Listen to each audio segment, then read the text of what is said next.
What I'm doing with Putin today, I'll be doing with Trump next week. None of you will know everything. No one will know what this video reveals. Let's change that and help me show this to as many people as possible, because everyone needs to know. And whether you're Putin fans or not, this will be an eye-opener if you use your own mind. An ultimate question that I'll help you answer as you go along. You'll initially react defensively to many of the facts, but it's worth sticking with it. Let's tell stories behind the official fairy tales with facts I've never shown before, and I'll connect the dots for you. As always, you'll find sources for everything in the info box for this video, so that you can use your own mind and figure everything out for yourself. Let's get straight to the point. To the Putin friends and admirers among you, I want to explain that in the second half of 2022 I made 15 podcasts for the medium next to me for peace and truth. But I was deceived, just as you are deceived, and I want to let you know and prove it.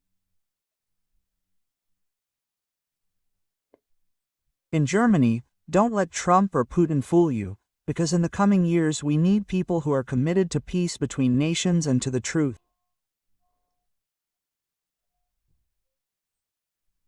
Let's fade in the highway connection and the train connection in Ukraine next to me. Fritz Mars was still able to travel to Kiev by train on May 10, 2025. Have you ever read that the train tracks to Kiev were attacked? If you, as commander-in-chief, wanted a quick victory that spared your troops, your soldiers, your people, what would you do? Wouldn't you do everything you could to destroy the enemy's supply routes for a quick victory? You could destroy the highways in 3 places and the rail connection in 3 places. Not where they run on dirt, but where they go over bridges, because then you can't rebuild them in a few weeks. Something's not right here, is it? Much more in a moment. But why didn't Putin and his general staff do that? And I want to quickly add 2 things. The first is the Vietnam War, which was fought by the US in Vietnam in Asia from 1955 to 1975. According to official figures, 58,000 US soldiers were killed, according to Google's AI. I usually warn against AI, but let's quickly do this here. The supply lines of the North Vietnamese troops were not systematically attacked by the US. Strange. But in such a long war, the arms industry profits, and they don't love peace, they love war. Secondly, during World War II, the US did not bomb the German hydrogenation plants, where the majority of the oil was extracted from coal by liquefaction, until June 1944, when they landed in Normandy. In a short time, the German Air Force had hardly any fuel left because it was all produced in these plants. They knew about these plants, but I describe everything in my book F at that time. They wanted a long attrition, and only when the Red Army of the Soviet Union, today's Russia, came within reach of victory did they intervene. After all, the US president from 1945 to 1953, Harry Truman, said what we are showing you next to me about Germans and Russians. But why doesn't Russia resort to the methods I am showing you in this civil war against Ukraine? Let's move on. On June 8, 2005, Bild ran the headline, "New survey shows Russians consider us more hostile than Americans and Ukrainians." According to the independent Moscow polling institute Levada, 45% of participants named Germany first when asked about the most unpopular countries. This is an increase of 40 percentage points since May 2020.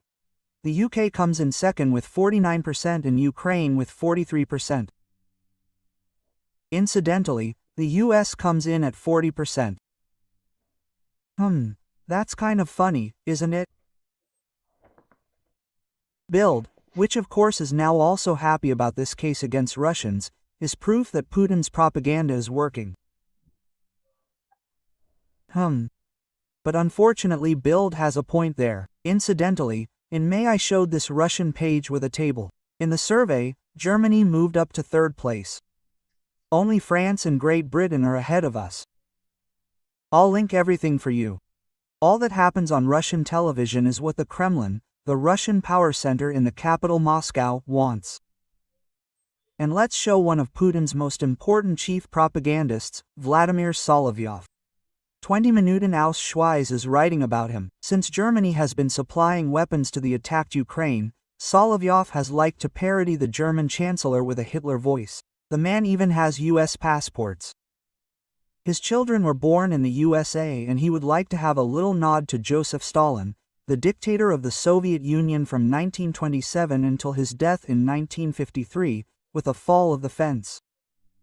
Against whom, I wonder? Against Germans. His threat of another invasion of Berlin by Russian soldiers naturally fits into the picture. Even better is his statement that the capital would be turned into a nuclear wasteland. Well, unfortunately I have to agree with Bild on this point regarding the Poles in Russia.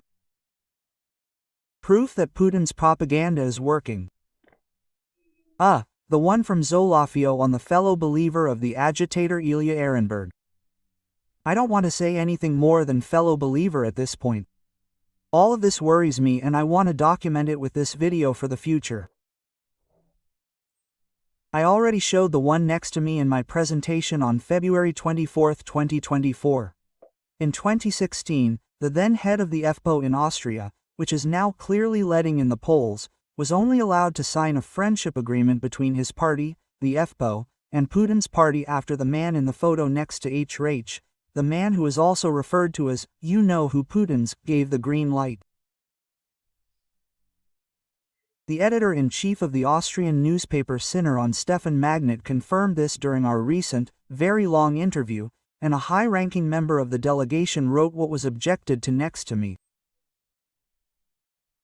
The conversation with Charles, you know, the boss, came about at Putin's express request.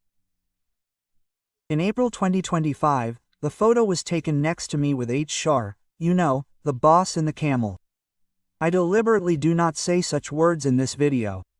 Interestingly, Russia Today did not mention this in the text, i.e. the identity of this man. Putin was in Jerusalem with this man in 2012. Even the Jerusalem Post confirms to us that Putin prayed there for the construction of the Third Temple. What the Third Temple is all about later. We will also show a video next to me with Putin and Lazar, you know who the boss in Russia is. The headline says it all. Putin wants us to see a rebuilt temple, and at the end of the article it says, that's exactly why I came here, to pray for the temple to be rebuilt. I hope all your prayers will be answered. According to the Jerusalem Post. As I said, the Third Temple is all about and why everyone needs to be very urgent, will come later. But first, some other very important information. Aaron Rakritkov was recruited in 1980 for a secret Mossad operation to teach Torah in the Soviet Union, and this man says the following, and I will link everything with the time.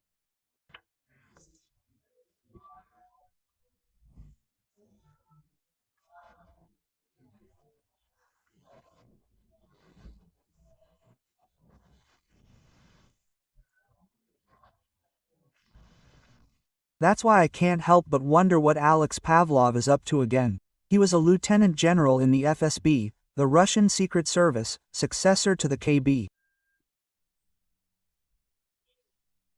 As you can see next to me from my book, The Great Deception, he carelessly, yes, you know, who criticizes von Baraz, yes, that they see a certain superiority, and at the end of the area marked in red, I don't even want to say it, you can read this.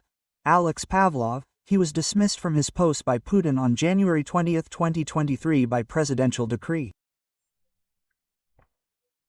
Well, that's something.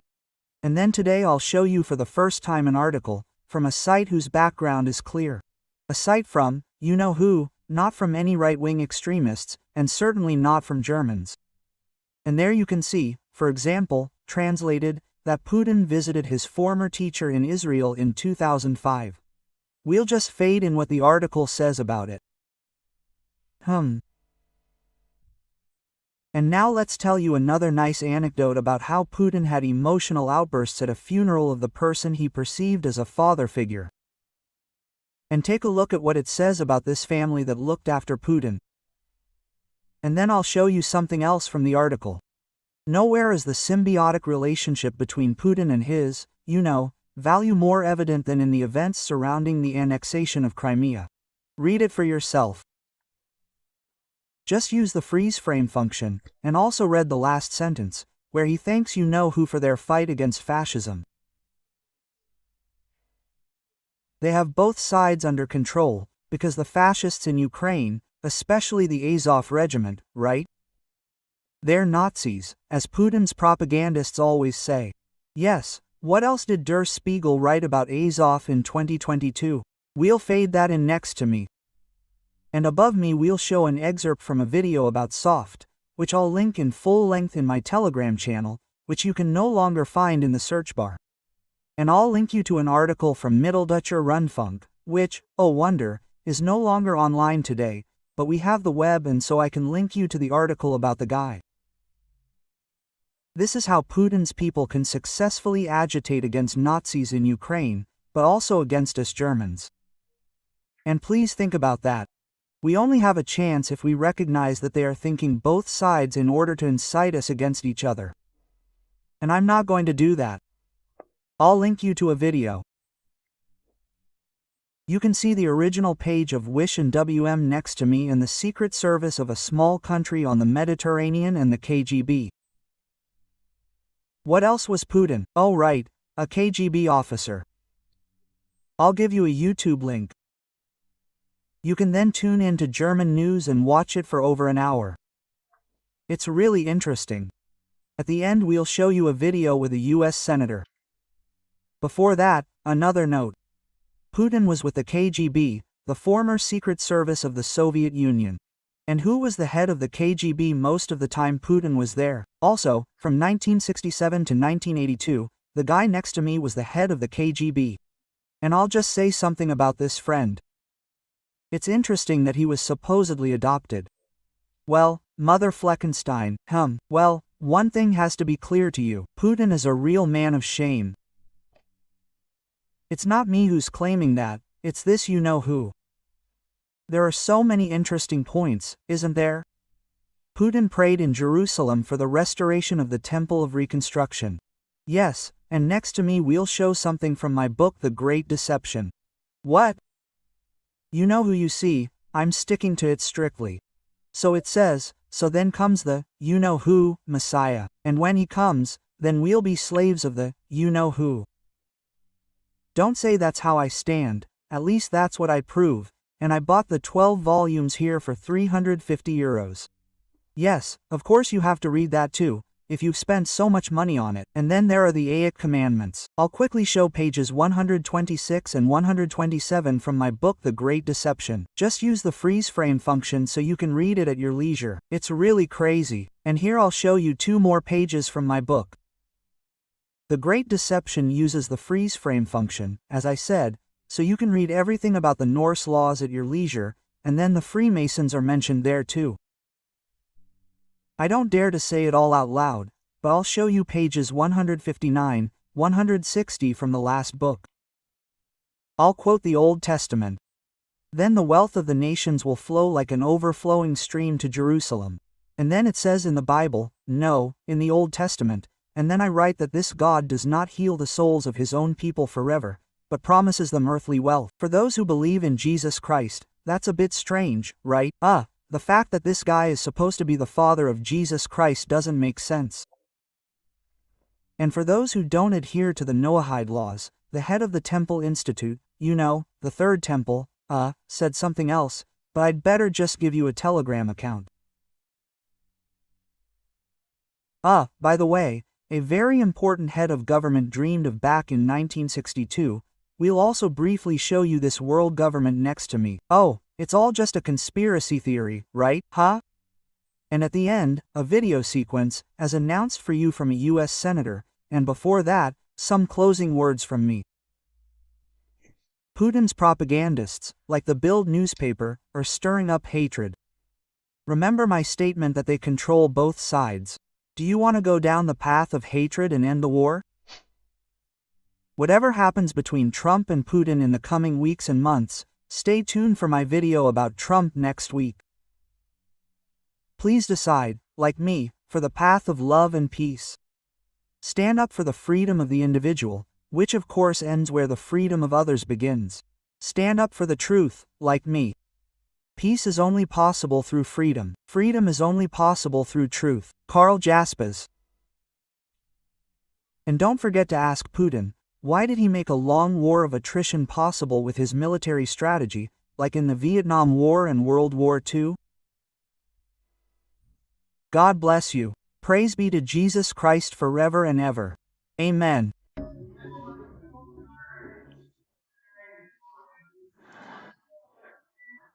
Is the majority of Z have an incredible impression of Israel, and my friends, I think the reason is that we're losing the digital war. They're getting their information from TikTok and whatever it is, and we're losing that. When you think about it, the masters of the universe Jews, you know we've got old, we got Zuckerberg, we got Bridge, we got group across the board. Comes, you know, founded what PP. It's us, and we have to figure out a way to win the digital battle. We got to get our digital sneakers on so that the truth can prevail.